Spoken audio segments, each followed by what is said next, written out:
दोस्तों, मैं प्रिंस सैनी आपका स्वागत करता हूं हमारे चैनल लर्न एंड ग्रो में। आज हम बात करेंगे specific heat capacity of solids की, यानी कि सॉलिड्स की जो स्पेसिफिक हीट कैपेसिटी है वो आज हम डिस्कस करेंगे।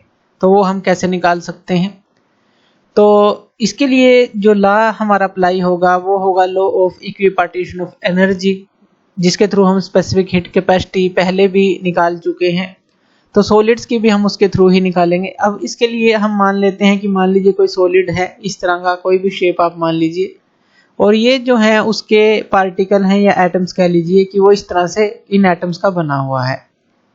अब आपने ये जो लिया है, मान लीजिए 1 ग्राम लिया है, इसका जो मास आपने लिया ये मान लीजिए आपने लिया 1 ग्राम, यानी कि 1 ग्राम मोल जो ये आपने लिया है किसी भी सॉलिड का। और इसके अंदर जो ये हमारे एटम्स हैं, हम मान लेते हैं कि ये जो टोटल नंबर ऑफ एटम्स हैं ये कंटेन करता है Na, यानी कि Na क्या है, जितने इस सॉलिड के अंदर एटम्स हैं, तो Na एटम्स हैं इसके अंदर। तो यहाँ पर लिख लेते हैं ये एटम्स हैं हमारे Na। और 1 ग्राम मोल जो है ये पूरा सॉलिड का मास है और Na इसके अंदर एटम्स हैं। अब देखिए, हमें पता है कि जो सॉलिड के अंदर अगर हम बात करें तो हर एक जो एटम है, मान लीजिए फर्स्ट, सेकंड, थर्ड, फोर्थ, इनको आप नंबर इस तरह से देते हैं। मान लीजिए 1 आप ले लेते हैं, पहला एटम ले लेते हैं, तो ये जो है इसके अंदर वाइब्रेशन होगी। अगर वाइब्रेशन होगी वो भी इसकी मेन पोजीशन पर होगी, यानी कि जैसे कि मान लीजिए कोई पॉइंट है इस तरह से, तो वो वाइब्रेशन जो होगी इस तरह से होगी, इस तरह से आप कह सकते हैं मेन पोजीशन में, कभी इस तरफ कभी इस तरफ, ये मेन पोजीशन इसके बीच की रहेगी। जैसे एक पेंडुलम होता है, और पेंडुलम की जो मेन पोजीशन होती है, जैसे कि यहाँ गया फिर यहाँ गया और यहाँ से ये इस तरह से चलता रहता है, इस तरह से। तो एक बीच की पोजीशन हमने ले ली, वही जो है ये वाइब्रेट करेगा इसी तरह से। ये जो एटम है ये हमने सॉलिड का मान लिया। अब law of equipartition of energy के अकॉर्डिंग जो एवरेज एनर्जी जो एसोसिएटेड होगी इस एटम के साथ, इसकी वाइब्रेशन के कारण या कहें कि ऑसिलेशंस के कारण, जिसको आप स्मॉल एम्पलीट्यूड वाइब्रेशन भी बोलते हैं, 1 डायमेंशन के अंदर ही बात कर रहे हैं, एक ही डायमेंशन के अंदर बात कर रहे हैं, तो वो क्या होगी, वो होगी हमारी जो हाफ kBt होता है उसको हम 2 से मल्टीप्लाई कर देते हैं। यानी कि जो वाइब्रेशन की एनर्जी होती है, हमें पता है kinetic energy plus potential energy दोनों एनर्जी होती हैं, तो जो ईच मॉलिक्यूल पर डिग्री ऑफ फ्रीडम की एनर्जी होती है उसको 2 से मल्टीप्लाई करते हैं। यानी कि अगर सीधी सी बात करें, वाइब्रेशन के साथ हमारी जो एनर्जी जुड़ी होती है kBt होती है, इसको भी आप याद रख सकते हैं वाइब्रेशन के केस में, तो kBt ये होती है। अब ये तो है हमारा 1 डायमेंशन के लिए, जैसे कि हमने ये बात की। लेकिन अगर हम 3 डायमेंशनल की बात करें, 3D की बात करें, 3 डायमेंशन की, तो ये हमारी कितनी हो जाएगी, यही जो एनर्जी है हमारी 3 kBt हो जाएगी। यानी कि 1 डायमेंशन के लिए, 1D के लिए ये kBt है, 3 डायमेंशन के लिए ये क्या हो जाएगी, हमारी 3 kBt हो जाएगी। अब जो टोटल एनर्जी है 1 ग्राम मोल ऑफ द सॉलिड की, जो कि हमने ये लिया है, तो ये किसके बराबर होगी हमारी, तो U टोटल एनर्जी ये हमारी किसके बराबर होगी, जो 3 डायमेंशनल की जो हमारी एनर्जी आई, और इसको जो है हम Na से मल्टीप्लाई कर दें, यानी कि एवोगाड्रो नंबर से मल्टीप्लाई कर दें, तो हमारी टोटल इंटरनल एनर्जी आ जाएगी। ये सब कुछ हम पहले डिस्कस कर चुके हैं। और Kb और जो Na होता है वो किसके बराबर होता है, यूनिवर्सल गैस कांस्टेंट R के बराबर होता है। तो आप इसको लिख सकते हैं 3RT, यानी कि Kb और Na की जगह आपने Kb इंटू Na की जगह R लिख दिया और ये T यहाँ पे रह गया, 3RT आ गया।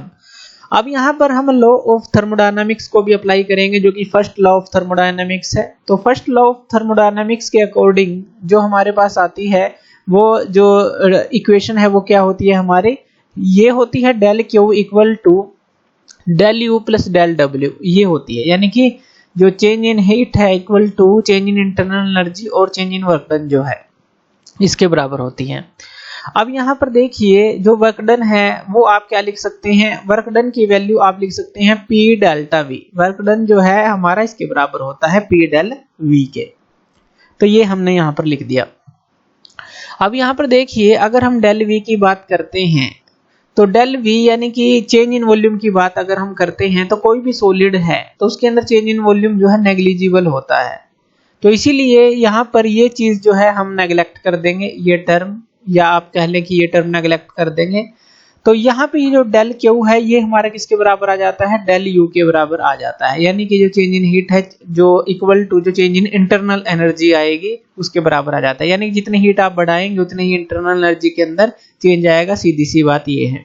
अब मोलर स्पेसिफिक हीट की बात करें तो वो हमारे पास क्या होती है, 1 मोल के लिए अगर हम बात कर रहे हैं तो वो होती है हमारे पास del Q by del T.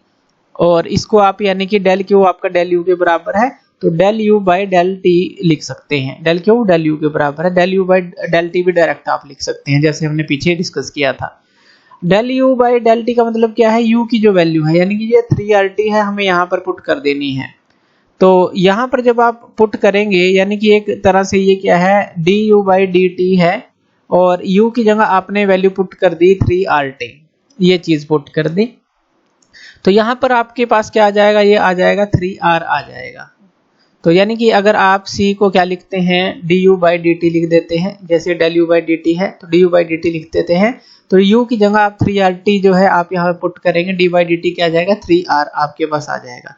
R की वैल्यू, अब R की वैल्यू आप जो है कैलोरी में भी ले सकते हैं और जो है जूल में भी ले सकते हैं। जूल में क्या होती है इसकी वैल्यू 8.31 जूल पर मोल केल्विन, यही होती है पर मोल केल्विन। तो इस R की वैल्यू को यहाँ पर पुट कर देना है। तो C की वैल्यू हमारे पास क्या आ जाएगी 3 इंटू 8.31, ये जो है आपकी वैल्यू आ जाएगी। और जब आप इसको मल्टीप्लाई करेंगे तो ये लगभग जो है यहाँ आप मल्टीप्लाई करके देख सकते हैं ये 24.93 इतनी आ जाएगी और यूनिट रहेगी जूल पर मोल केल्विन। अब जो स्पेसिफिक हीट कैपेसिटी है कुछ सॉलिड की, अगर हम रूम टेम्परेचर पे बात करें तो वो जो है और अकॉर्डिंग टू जो एटमॉस्फेरिक प्रेशर जो है वो अलग अलग जो है होती है। तो कुछ सॉलिड्स की होती है तो उसको जो है एक स्टैंडर्ड टेबल भी है उसकी, तो वो हम देख सकते हैं कि किसकी कितनी होती है, तो वो वहां से हम टेबल से भी चेक कर सकते हैं। लेकिन अगर फॉर्मूले की बात करें तो ये जो फॉर्मूला होता है इस तरह से स्पेसिफिक हीट जो है आप निकाल सकते हैं सॉलिड की। तो ये थी हमारी specific heat capacity of solids. तो थैंक यू वीडियो देखने के लिए, और इसी तरह की वीडियोस के लिए आप हमारे चैनल लर्न एंड ग्रो पे हमें सब्सक्राइब कर सकते हैं। धन्यवाद।